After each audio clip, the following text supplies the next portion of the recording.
My name is PJ, and this is Real Talk. Everything real, everything real, everything real, everything real. From the kicks to the whips, everything real. From the chicks to the chips, everything real. We doing it big while we swerving. We moving the keys while we swerving.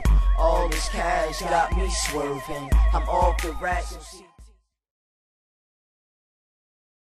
I grew up in it's a small town, Norwalk, Connecticut. It's about 45 minutes away from here, from the city.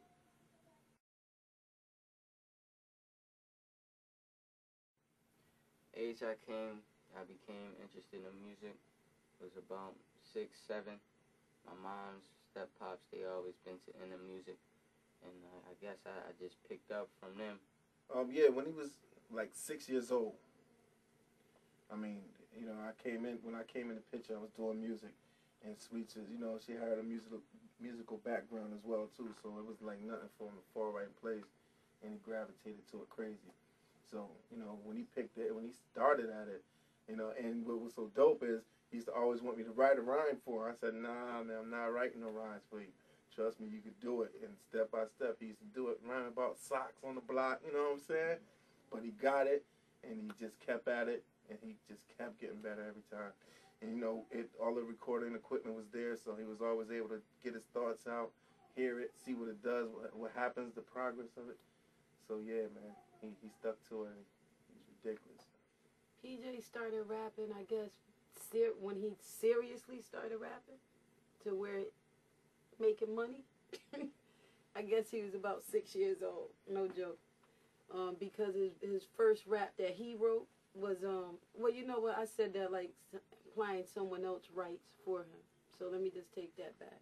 The first serious rap that he wrote to record was a verse that said he was 6 years old and taking flight like a bird, flying from his nest. Now who's the best? I wrote this at my desk. I'm about to take a test. He was in first grade.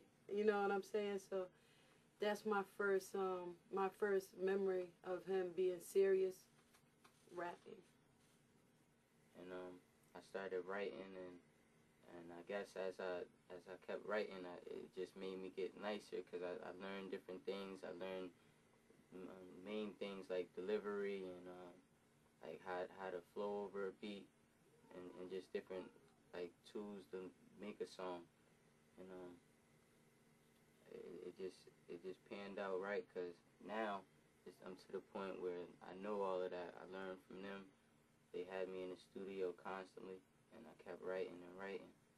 And now it's easy for me now. It's like after practice, it makes perfect. When I really noticed he was taking interest, when he'd come home from school and he'll write with his little big letters. You know how first graders write? And he was seriously writing his little rhymes. And he came in, you know, he'll come in the room, ask me a dolo, you know, help him rhyme this with that, or what does this mean, or listen to this. And he'll start spitting, seriously spitting. Matter of fact, that was his dance when he was little off of OPP.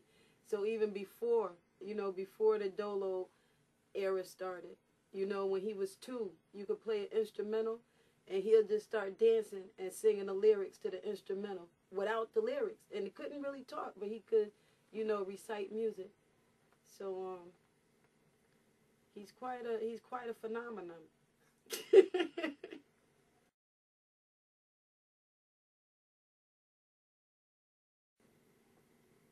Some of my favorite rappers in the game, Jay-Z, Jadakiss, Fabulous. I mean, I like a amount of rappers.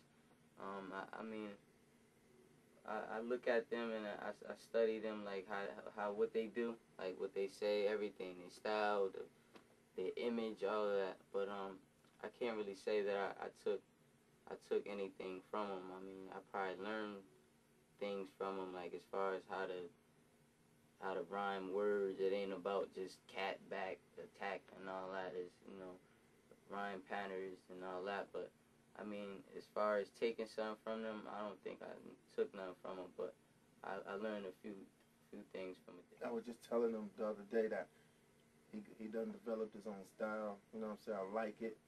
You know, it's different than people, you know what I'm saying?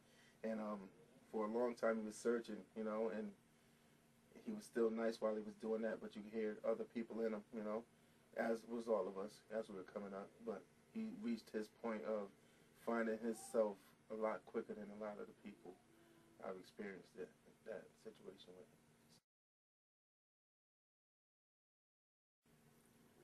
I knew I wanted to do this for a living when I was about 6, 7. I laid down my first 3 songs, and like I just loved it when I laid down my first 3 songs, like how the fans reacted to it, and it kept me motivated. Like, yeah, I like this. This is what I want to do.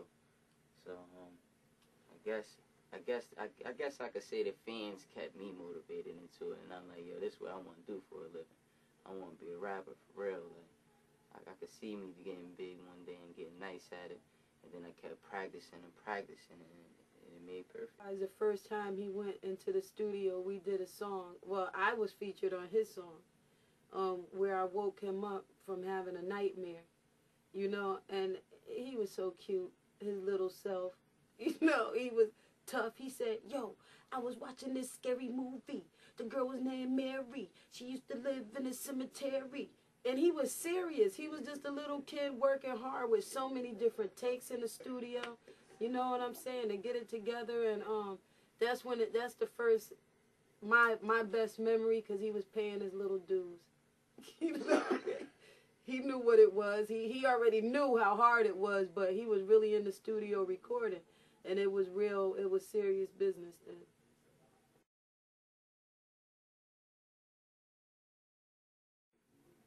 I was about 10 when I did my first show, and it was a beauty. I wasn't nervous at all, actually, and that was surprising, because even sometimes now I get a little nervous, but once I get into it, that nervousness leaves. But my first time, my first show, I wasn't nervous at all.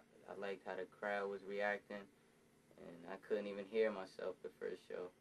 So, but I was still rocking. I still remember my verses, and I kept it going. It was lovely. Probably the Lost Boys show, when we had him as a surprise guest. What was he, about 10, 11?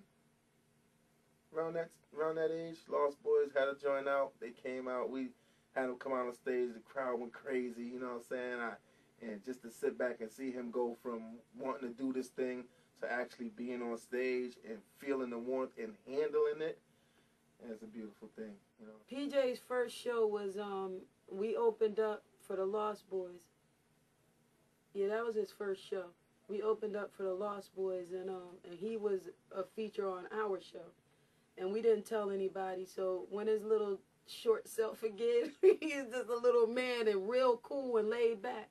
When he came out on stage, you thought Biggie came alive. You know, everybody's like, yo, Biggie! I mean, from everywhere, and he just kept his composure, kept spitting. You know what I'm saying? So that was his first show, where it was like a good 2,000 people there. And that was big, you know, for a little person, and the Lost Boys picked him up. Freaky Ty, rest in peace. It was like, my dude! You know, that everybody was proud of him. So he held it down, and you know, and he knew. I seen the look in his eyes, boy. When he seen the crowd, I said, drama, trouble.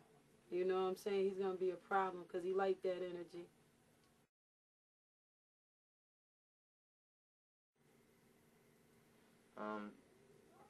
One of my favorite memories is probably when I was at the video shoot, and I had met Papoose and K-Slay, and I was spitting out there. It was in New Haven. It was one of Wicked video shoots.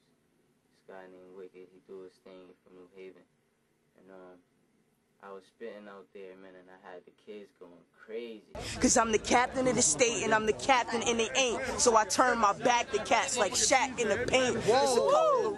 That was a big thing for me, you know, just feeling that experience of, you know, people feeling me. And it had me like, not big-hearted, but it had me like, okay, now I know that. Not because with the music thing, for a minute, I was like, I'm not sure if I feel myself you know, I was like unsure, you know, how I felt about what I was doing. I drop hits like Reggie Miller. Yup, it's all wet, meaning it's all good. Hell yeah, I'm on top cause I'm hot, so I'm steaming in all hoods. But then, you know, that in New Haven, that was big because like I seen like how people reacted to it. So I'm tucking the steel, nigga, cause half of them fake. Whoa, tell them, Pete. It made me like, alright, and you know, I got on it, worked harder and harder, and stay focused and keep writing, stay in the studio.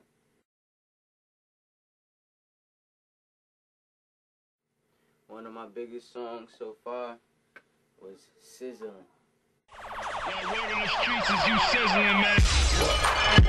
I did a video for that. Came out real good. One of my cousins, Nado, did it for me, and he ill with the video shooting. So yeah, he did that for me. It was at Paradisal Club on my birthday. We did it, and it came out good. But the song Sizzling, I mean, it was a real banger. Everybody loved it, and you know, it kind of explained me a little bit, how I grew up. How they grew up to be a beast. Now they show love when I be in streets. Basically, it was I'm sizzling, I'm hot, I'm sizzling. I'm sizzling. Yeah, Sizzling. the kid is sizzling, man. I'm sizzling. But it was a real banger. And Jay Drums produced it, and Jay Drums, he 15, he from New Haven. That's one of my young producers. He do his thing too with the beat. Jay Drums, the kid PEEJAYE, did the damn thing. And he made that beat. He made the beat on Sizzling. Hey, yeah, J Drums, this beat sizzling, man. And it came out just right, and people loved it. You know, I'm hearing a lot of things about you. There's all good things.